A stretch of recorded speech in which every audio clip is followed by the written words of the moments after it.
সবাইকে স্বাগত জানাই ফিজার গ্রামীণ রান্নাঘরে। খুব ঠান্ডা পড়েছে বন্ধুরা, আর ঠান্ডা মানেই পিঠাপুলি। আজকে আমি বানাবো পাকোয়ান পিঠা বা পাকন পিঠা।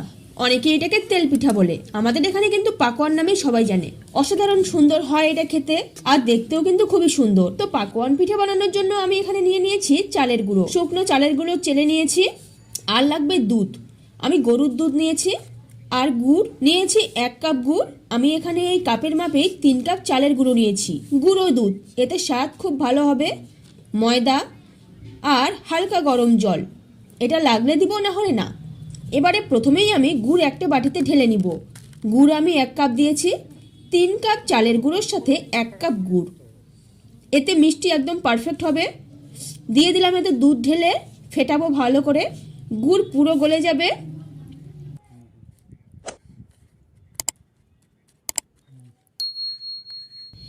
গুড়টা দুধের সাথে মিশে গেলে দুধ ছেঁকে অন্য একটা পাত্রে নিয়েছি।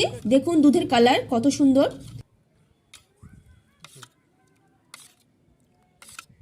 এখন একটু একটু করে দুধ দিব আর আটা মাখবো। ভালোভাবে মাখতে হবে যাতে কোনো দানা দানা ভাব না থাকে। একটু সময় নিয়ে ফেটাতে হবে। পাকোয়ান পিঠার কিন্তু ফেটানোটাই মেইন। এটা যত ভালোভাবে ফেটানো হবে পিঠা কিন্তু ততটাই ভালো হবে। এবারে এতে দিয়ে দেব গুঁড়ো দুধ, যার ফলে টেস্ট অনেক বেড়ে যাবে। গুঁড়ো দুধ ভালোভাবে মিশিয়ে নিব। আটার কালারটা খুব সুন্দর হয়েছে। আটার বেটার এমনভাবে মাখতে হবে, খুব ঘন না আবার খুব পাতলা না। এটা যথেষ্ট পাতলা হয়েছে। ময়দা মেশানোর পর ঠিকঠাক হয়ে যাবে।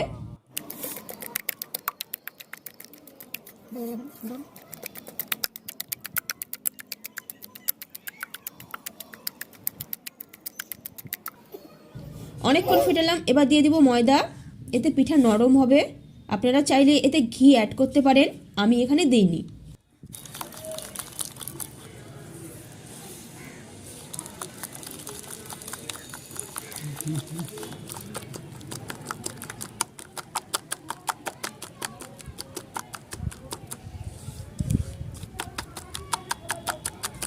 আমার ফেটানো হয়ে গেছে। ঘনত্বটা দেখুন কিরকম হয়েছে। এরকম ঘনত্বেই মাখতে হবে, খুব বেশি ঘন করা যাবে না, না হলে আবার পিঠা ছড়াবে না, এক জায়গায় জমাট বেঁধে থেকে যাবে। এটা হয়ে গেছে। এবারে আমি দিয়ে দিব উনুন ধরিয়ে। আর দিয়ে দিলাম কড়াই। অপেক্ষা করতে হবে কড়াই একটু গরম হবার জন্য।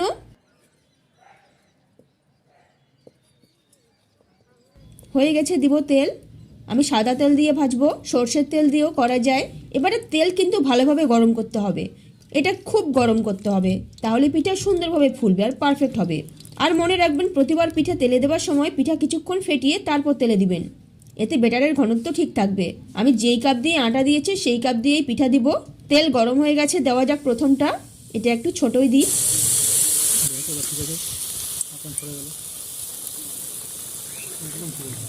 দেখুন কতটা ফুলে উঠেছে আর একদম নরম। আমি বলছিলাম আলমগীরের মা যে পাঠাইছিল ওরকম করে করার কথা। প্রতিবার ফেটিয়ে ফেটিয়ে দিব।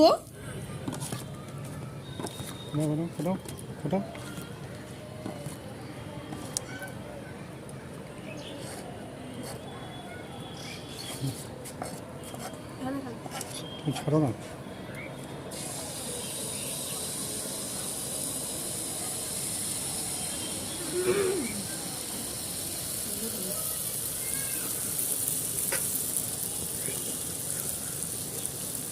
দেখুন ফুলে উঠেছে আর ভিতরটা একদম খাস্তা, খেতে খুবই সুস্বাদু হবে। মনে রাখবেন এই পিঠা ভাজার সময় পিঠা ফুলে ওঠার পর আঁচ কিন্তু কমিয়ে দিতে হবে, না হলে পিঠার ওপরটা পুড়ে যাবে, ভেতরটা ভালোভাবে হবে না। দেখুন একদম ফুটবলের মতো ফুলে উঠেছে। এইভাবে একে একে সবগুলো পিঠে ভেজে নিব। কতটা সুন্দর লাগছে দেখতে।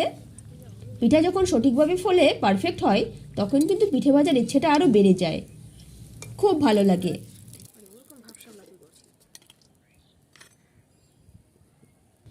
বেটারটা একটু নেড়ে দিব।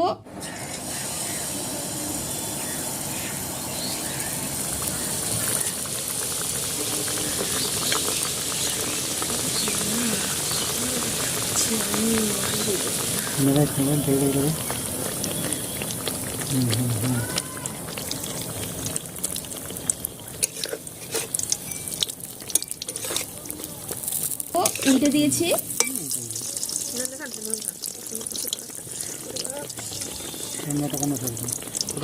স্টোরে যদি ফুলে যায় ফুলে করছে দুমদুম করছে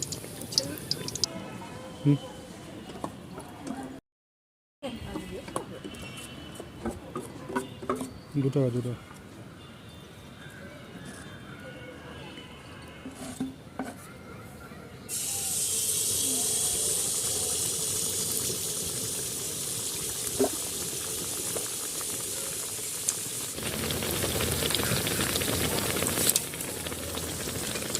পোড়া আছে হচ্ছে একটু প্রমাণ হয়ে যায়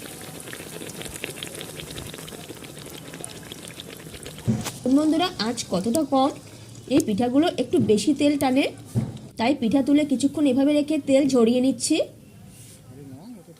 এবারে হচ্ছে একদম শেষেরটা,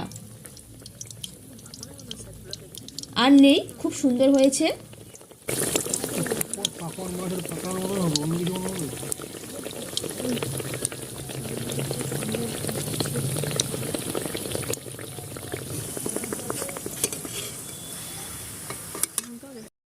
সুন্দর সাইডগুলো হয়েছে তুলে নিলাম। তো আমাদের পাকোয়ান পিঠা রেডি, এখন গরম গরম এটা খাবার পালা।